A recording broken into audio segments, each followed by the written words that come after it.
എക്സാമിനേഷൻ്റെ ടൈമൊക്കെ അടുത്തിരിക്കുകയാണ് അല്ലേ? പലരും ഇപ്പോഴായിരിക്കും ഒന്ന് ടെക്സ്റ്റ് തുറന്ന് നോക്കാനുള്ളൊരു മനസ്സ് കാണിച്ചു തുടങ്ങിയത്. പക്ഷേ ടെക്സ്റ്റ് തുറന്നപ്പോഴാണ് എന്നടാ പണി വെച്ചെടുക്കുകയെന്ന് നിങ്ങൾക്ക് തോന്നുന്നത് അല്ലേ?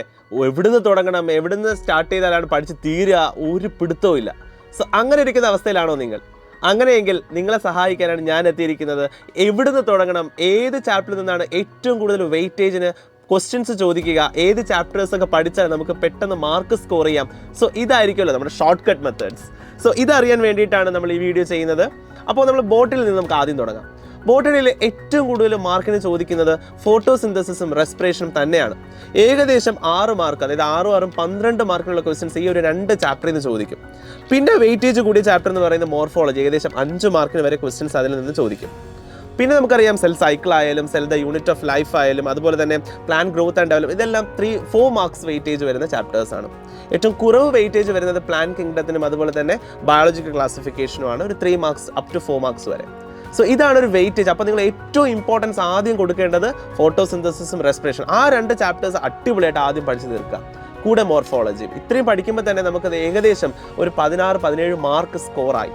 പിന്നെ നമുക്ക് ബാക്കി ചാപ്റ്റേഴ്സ് വെയിറ്റേജിനനുസരിച്ച് പഠിച്ച് തീർത്ത് കഴിഞ്ഞാൽ ബോട്ടണി നമുക്ക് ഈസി ആയിട്ട് കംപ്ലീറ്റ് ചെയ്യാം. Now move on to zoology. So zoology portions എടുക്കുമ്പോൾ ഏറ്റവും ഇമ്പോർട്ടൻ്റ് എന്ന് പറയുന്നത് അതിൽ സിംഗക്കുട്ടി എന്ന് പറയുന്നത് അനിമൽ കിങ്ഡം തന്നെയാണ്. കാരണം 9 മാർക്ക് വരെ നമുക്ക് ആ ഒരു ചാപ്റ്ററിൽ നിന്ന് കിട്ടും. അപ്പോൾ 9 മാർക്ക് എന്ന് പറഞ്ഞാൽ ചില്ലറ കളിയല്ല അല്ലേ? ഏകദേശം 9 ചാപ്റ്റേഴ്സാണ് നമുക്ക് സുവോളജിയിലുള്ളത്. അതിൽ ആ ഏറ്റവും കൂടുതൽ വെയിറ്റേജ് ആണ് അനിമൽ കിങ്ഡത്തിന് വരുന്നത്. ഇനി ഏറ്റവും കൂടുതൽ വെയിറ്റേജ് വരുന്നത് നമ്മുടെ ലാസ്റ്റ് ചാപ്റ്ററാണ്, അതായത് കെമിക്കൽ കോർഡിനേഷൻ ആൻഡ് ഇൻറ്റഗ്രേഷൻ, നമ്മുടെ എൻഡോക്രൈൻ സിസ്റ്റത്തെക്കുറിച്ച് പഠിക്കുന്ന ചാപ്റ്റർ. അതിൽ നിന്നും 6 മാർക്കിന് വരെ ചോദിക്കാം.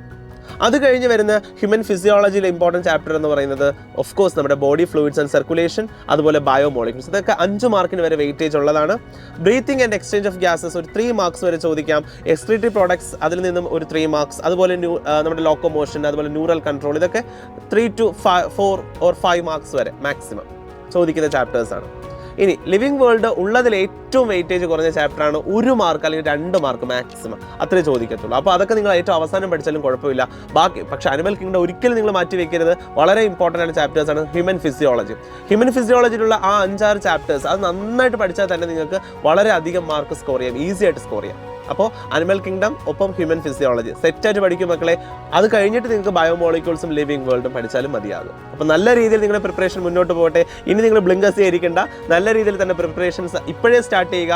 ഓൾറെഡി ടൈം നിങ്ങൾക്ക് വളരെ കുറവാണ്. ഇനിയും നിങ്ങൾ ലേറ്റായി കഴിഞ്ഞാൽ അവസാനം നിങ്ങൾ ഇമ്പ്രൂവ്മെൻറ്റ് അങ്ങനെയൊക്കെ ചെയ്ത് നിങ്ങൾക്ക് ഒരുപാട് സമയം വീണ്ടും വേസ്റ്റ് ആക്കേണ്ടി വരും. അപ്പോൾ അതിന് അങ്ങനെ ഒരു രണ്ടാമതൊരു അവസരം ഇല്ല എന്ന് ആലോചിക്കുക. ഇപ്പോൾ തന്നെ അടിപൊളിയായിട്ട് പഠിച്ച് ഈ എക്സാമിന് തന്നെ ഫുൾ മാർക്ക് നമുക്ക് സെറ്റായിട്ട് വാങ്ങിക്കണം. അതിനുവേണ്ടി സൈലം കൂടെ ഉണ്ടാകും, ഞാനും കൂടെ ഉണ്ടാകും. മറ്റൊരു വീഡിയോയിൽ നമുക്ക് വീണ്ടും കാണാം.